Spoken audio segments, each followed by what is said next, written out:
اللهم اجعل في قلبي نورا وفي بصري نورا وفي سمعي نورا وعن يميني نورا وعن يساري نورا وفوقي نورا وتحتي نورا وأمامي نورا وخلفي نورا واجعل لي نورا.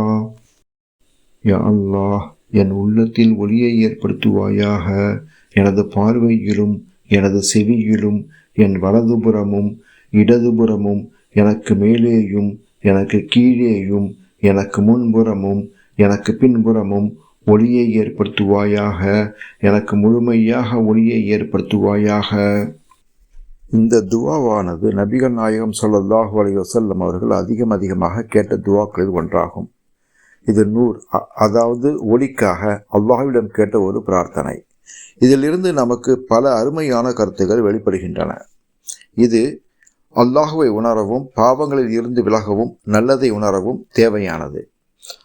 பார்வையிலும் செவியிலும் ஒளி என்பதாவது பார்வை தவறானவற்றை பார்க்காமல் உண்மையை பார்க்கும் பார்வை. செவி இயற்றக்கூடிய நல்ல வார்த்தைகளை மட்டுமே கேட்கும் செவி. புறங்களில் ஒளி என்பதாவது வலது இடது முன்னும் பின்னும் மேலும் கீழும் ஒளி வேண்டுவது முழுமையான பாதுகாப்பும் நல்வழியும் என்பதை குறிக்கின்றது. எனக்கு ஒளியாக்கி விடுவீராக என்பதாவது இது ஒரு முழுமையான வேண்டுகோள். என்னை நூர் என்னும் ஒளியின் மனிதனாக மாற்றிவிடும் என்று நாம் பிரார்த்திக்கின்றோம். ஆதாரம், இது புகாரி ஹதீதில் வந்துள்ள துவா. பல ஹதீதுகள் இதனை உறுதிப்படுத்துகின்றன. புகாரி, முஸ்லிம், நசாயி மற்றும் பிற ஹதீது தொகுப்புகளில் இருந்து நாம் இந்த ஹதீதை காண கிடைக்கின்றோம். நாம் இது எப்போது கூறலாம்?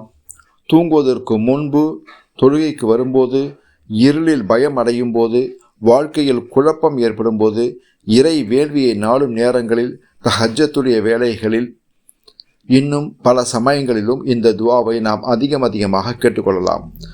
நாமும் பயனடைய இந்த துவாவை கூறுவதன் மூலம் நம்முடைய உடலும் உள்ளமும் எந்த குழப்பமுமின்றி இறைவனின் வழிகாட்டலோடு இயங்கும். இது இஸ்லாமிய வாழ்க்கை முறையை முழுமையாக தாங்கும் ஒரு துவா ஆகும்.